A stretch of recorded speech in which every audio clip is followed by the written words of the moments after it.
Welcome to Spectrum News at 4. I am Rita Inum coming to you live from Uyo. Let's take a look at the headlines. President Bola Ahmed Tinubu approves postings of ambassadors. The court grants ex-AGF Malami, son and wife 200 million naira bail. Plus, Iran police chief orders officers to shoot looters amid war with Israel and US. Details of these stories and more in a moment.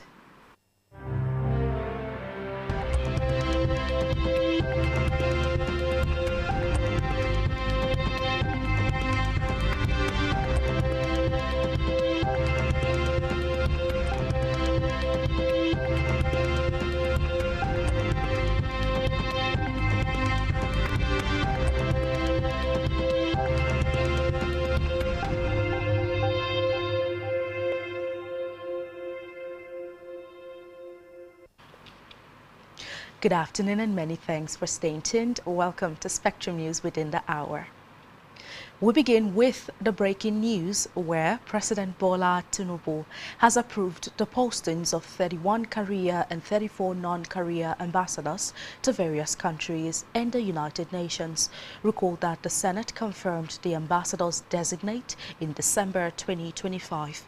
According to a statement by the presidential spokesman Bayo Onanuga, the non-career ambassadors who have received postings are a former presidential aide, Reno Omokri, Michael, a former minister, Femi Fani-Kayode, Germany, Senator Ita Enang, South Africa, and a former chairman of the Independent National Electoral Commission, Mohamed Yakubu, Qatar, and others. Details of other names in our subsequent bulletin.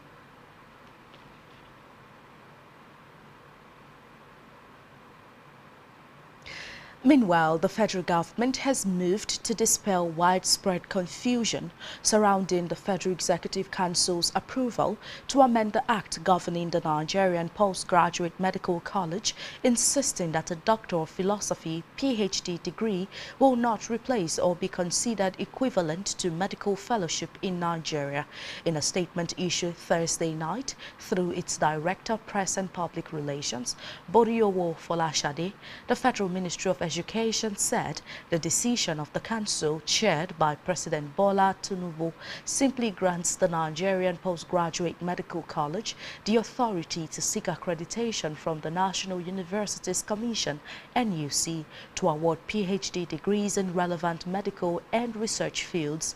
The Minister of Education, Dr. Tunji Alausa, explained that several reports across traditional and digital media had misrepresented the policy, creating the impression that the government intended to equate a PhD with the prestigious medical fellowship qualification required for specialist clinical practice. He stressed that medical fellowship remains a distinct and superior professional qualification in clinical medicine, earned only after physicians undergo rigorous residency training and meet other postgraduate medical education requirements for specialist certification.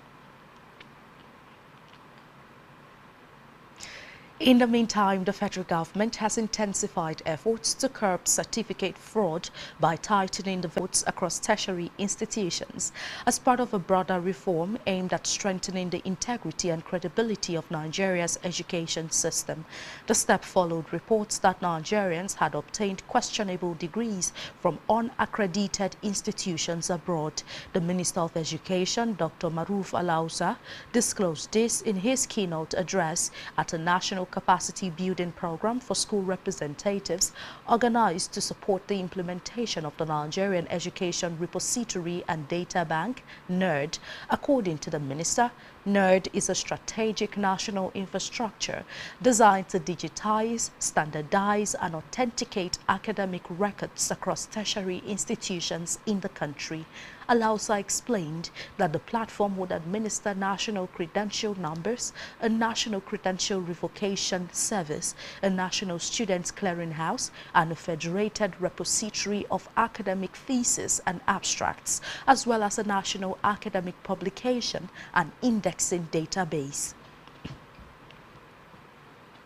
From the Red Chambers, the Senate Committee on Public Accounts has raised serious concerns over the 5.9 billion naira reportedly spent on the rebranding of the Nigerian National Petroleum Corporation (NNPC) to the Nigerian National Petroleum Company Limited, while also questioning financial discrepancies amounting to about 210 trillion naira.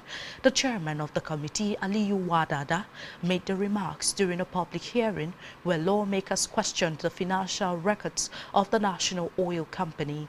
Wadada criticized the amount spent on the transition from NNPC to NNPCL, describing it as excessive.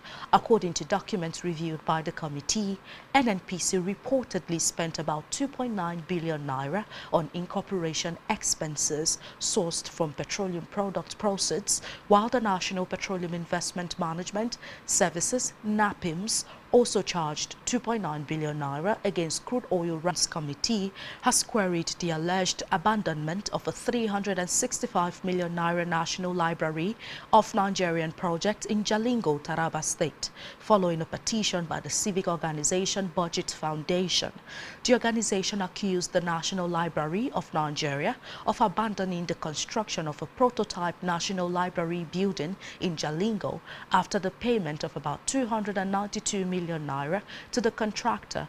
The chief executive officer of the agency, Chinwe Veronica, appeared before the committee chaired by Bamidele Salam to respond to the allegations.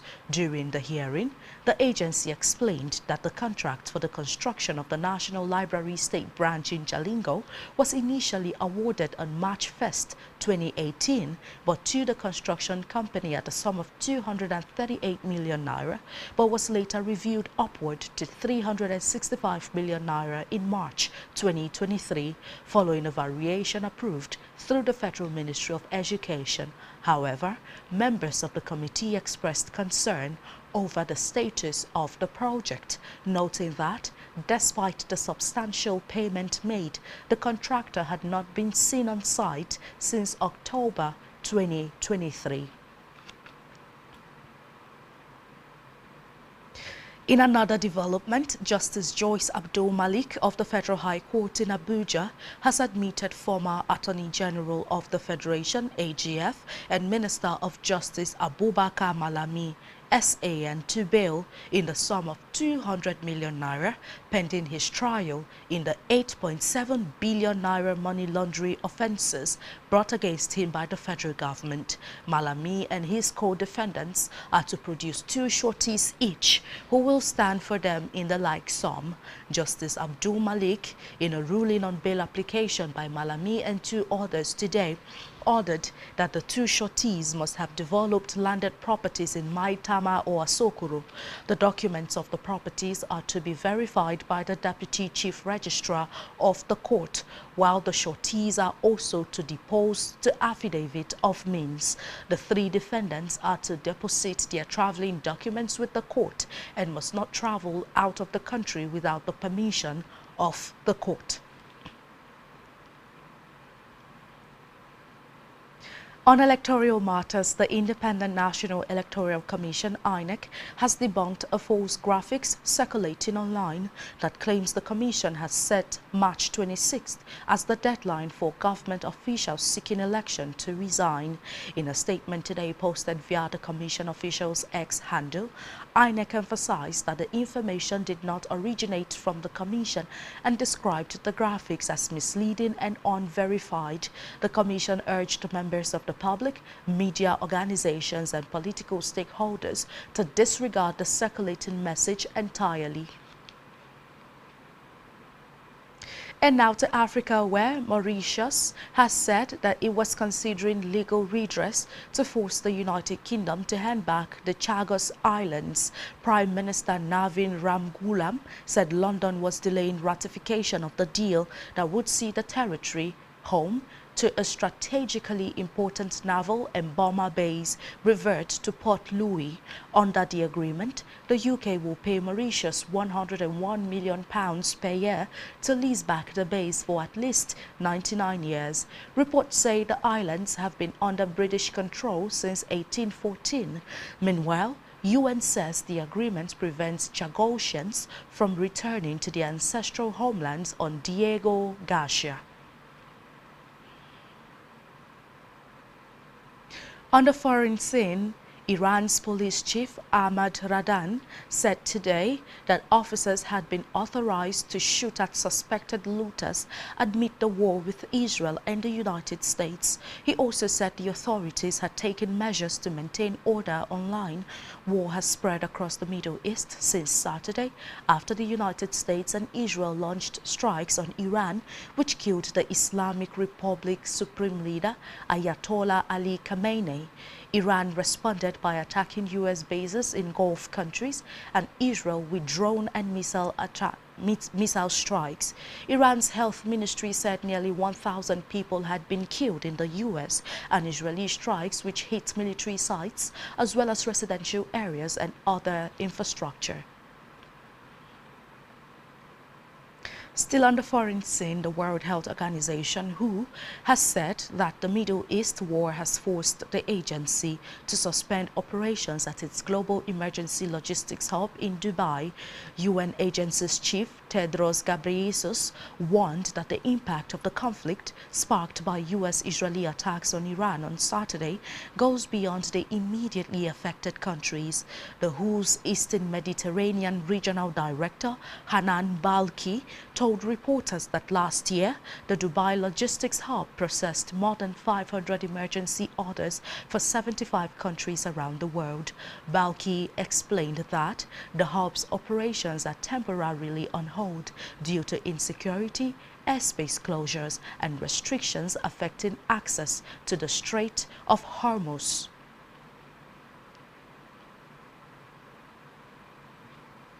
And still to come in the news. UEFA fined Real Madrid after fans see salute. Stay tuned for details of this story and even more stories to come in a moment.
Many thanks for staying tuned and welcome back to Spectrum News within the hour. Going now to the business scene, the ECOWAS Parliament has called for stronger participation in regional trade across West Africa, urging businesses and citizens to take greater advantage of existing integration frameworks aimed at boosting cross-border commerce and economic cooperation. The call was made in Abuja during a press briefing to announce private sector activities marking the Parliament's 25th anniversary. Speaking at the event, the Director of Parliamentary Affairs and Research at the ECOWAS Parliament, Kabir Garba, who represented the Speaker, Momentau Ibrahima, said regional trade and innovation must translate into improved welfare for citizens across the sub-region. Garba said the Parliament was established to ensure that West Africans benefit from regional programs, including the ECOWAS Trade Liberalization Scheme and the Free Movement Protocol. Still in business, the Nigerian Independent System Operator says Nigeria's electricity generation has dropped further below the 4,000 megawatt threshold. In a statement titled "Gas Constraints Lead to Temporary Reduction in Power Generation," the grid operator disclosed that the national grid generated only 3,940.53 megawatts, reflects ongoing fuel supply challenges that have continued to constrain output from gas-fired plants. According to the agency, the output level was already below expected capacity due to ongoing gas supply shortages impacting several power plants across the country. The operator added that the situation deteriorated within hours yesterday as a number of generating units were forced to shut down due to inadequate gas supply. In health, a clinical pharmacist and in-country technical consultant for Commonwealth Partnership for Antimicrobial Stewardship under the Commonwealth Pharmacist Association, Moshood Lawal, has called for urgent investment in standard laboratories equipped with 24-hour power supply to strengthen the fight against antimicrobial resistance in the health sector. Lawal also called for behavioral change, noting that many people consume antimicrobials without prescriptions or fail to follow prescription guidelines, leading to overuse or misuse of the drugs and consequently causing antimicrobial resistance.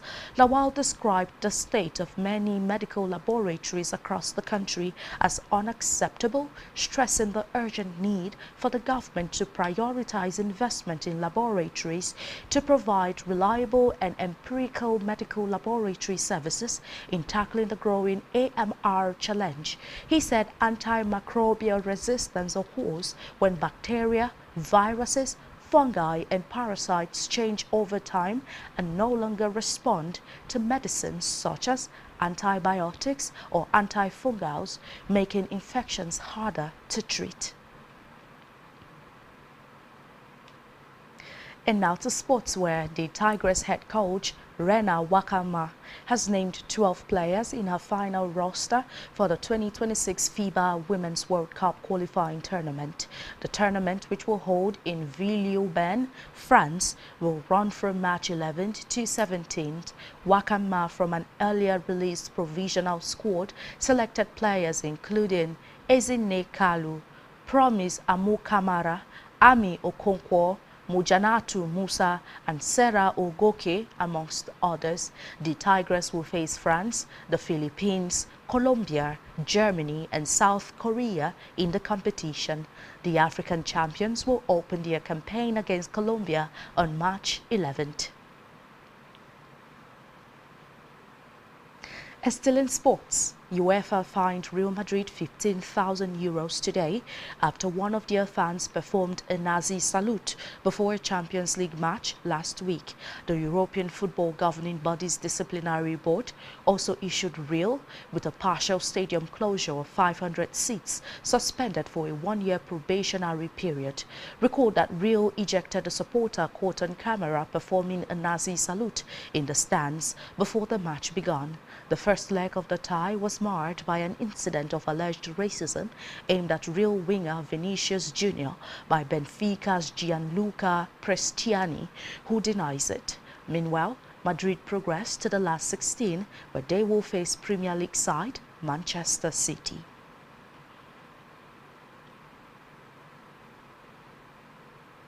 On our entertainment news, Nigerian singer Joe Boy has reacted to controversy that trailed South African singer Tyler's recent Grammy triumph over his colleagues. Joe Boy said, contrary to some claims during the Grammy controversy, that Tyler did not deserve the award, she merited it. He explained that he was personally tipping Davido for the award, but added that Tyler was also a worthy winner. The singer said Tyler is one of the artists he would like to collaborate with in the future, praising her talent and work ethics. And that's all we have for you on the news at this time. Do ensure to follow us on social media and subscribe to our YouTube channel, all of which you can find on our website, spectrumtvlive.ng. You have been watching Spectrum News at 4. I am Rita Eno. Enjoy the rest of your day.